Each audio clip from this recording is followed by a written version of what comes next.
నమస్తే అండి, welcome to my channel. ఇవాల్టి రెసిపీ బిస్కెట్స్ని ఇంట్లోనే చాలా ఈజీగా ఇంకా హెల్తీగా తయారు చేసుకోవచ్చు. ఈ బిస్కెట్స్ని మనం గోధుమ పిండి ఇంకా శనగపిండితో తయారు చేస్తున్నాము. చాలా సాఫ్ట్గా టేస్టీగా ఉండే ఈ బిస్కెట్స్ తయారీకి కావాల్సిన పదార్థాలు: గోధుమ పిండి, శనగపిండి, పంచదార, నెయ్యిని ఈక్వల్గా తీసుకోవాలి. అలాగే 2 స్పూన్స్ బొంబాయి రవ్వ, 1/2 టీ స్పూన్ ఇలాచీ పొడిని తీసుకోవాలి. ముందుగా ఒక బౌల్లో రూమ్ టెంపరేచర్లో ఉన్న నెయ్యిని 1 కప్పు వేసుకోవాలి. ఇందులో 1 కప్పు పంచదారను పొడి చేసుకొని వేసుకోవాలి. ఇప్పుడు నెయ్యి, షుగర్ పౌడర్ బాగా మిక్స్ అయ్యేలాగా కలుపుకోవాలి.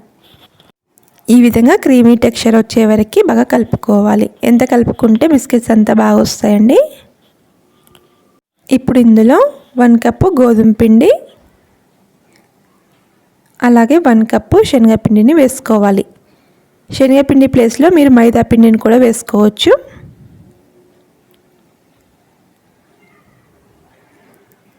అలాగే 2 స్పూన్స్ బొంబాయి రవ్వ, 1/2 టీ స్పూన్ ఇలాచీ పొడిని వేసుకొని కలుపుకోవాలి. అంతా బాగా కలిసేలాగా కలుపుకోవాలి.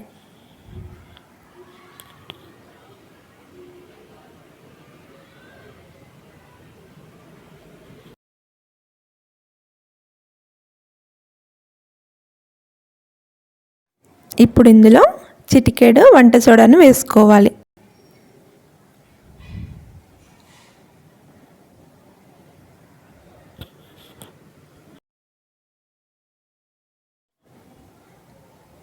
పిండిని సాఫ్ట్ ముద్దలాగా కలుపుకోవాలి.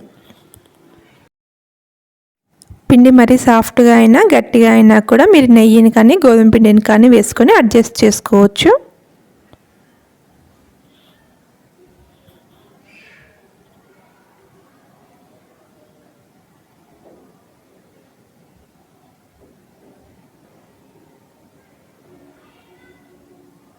ఈ విధంగా ముద్దలాగా రావాలి.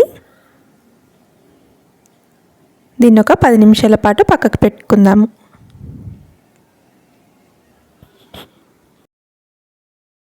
ఇప్పుడు ఒక పెద్ద బౌల్లో చిన్న గిన్నెను కానీ స్టాండ్ని కానీ పెట్టుకొని మూత పెట్టి ప్రీహీట్ చేసుకోవాలి. ఇప్పుడు పిండిని కొద్దిగా తీసుకొని ఈ విధంగా రౌండ్ షేప్ చేసుకొని నెయ్యి రాసిన ప్లేట్లో పెట్టుకోవాలి. స్టీల్ ప్లేట్ అయినా పర్లేదు, అల్యూమినియం ప్లేట్ అయినా పర్లేదు. అన్ని బిస్కెట్స్ను ఈ విధంగా నెయ్యి రాసిన ప్లేట్లో పెట్టుకోవాలి. ఇప్పుడు ఈ బిస్కెట్ ప్లేట్ని మనం ముందుగా ప్రీహీట్ చేసుకున్న గిన్నెలో పెట్టుకొని మూత పెట్టి ఒక 10 నుండి 15 నిమిషాల పాటు మీడియం ఫ్లేమ్లో బేక్ చేసుకోవాలి. 15 నిమిషాల తర్వాత నేను చెక్ చేస్తున్నానండి. ఒక నైఫ్ తీసుకొని బిస్కెట్స్ని జాగ్రత్తగా టర్న్ చేసుకోవాలి. వేడి మీద ఉన్నప్పుడు బిస్కెట్స్ మెత్తగా ఉండి విరిగిపోతాయి. బ్రౌన్ కలర్లోకి వస్తే మనకి బిస్కెట్స్ పర్ఫెక్ట్గా బేక్ అయినట్లండి. ఇప్పుడు దీన్ని మనము పక్కకు తీసుకొని పెట్టుకోవాలి. బిస్కెట్స్ని పూర్తిగా చల్లారిన తర్వాత కదిలించాలండి. 15 మినిట్స్కి నాకు కరెక్ట్గా బేక్ అయ్యాయండి బిస్కెట్స్. మీకు ఒకవేళ సాఫ్ట్గా అనిపిస్తే కనుక మళ్ళీ ఒక 5 మినిట్స్ బేక్ చేసుకోవచ్చు. చాలా సాఫ్ట్గా టేస్టీగా ఉన్నాయండి. మీరు కూడా తప్పకుండా ట్రై చేయండి, మీకు నచ్చుతాయి. మీకు ఈ వీడియో నచ్చితే please like, share and subscribe my channel. Thank you for watching.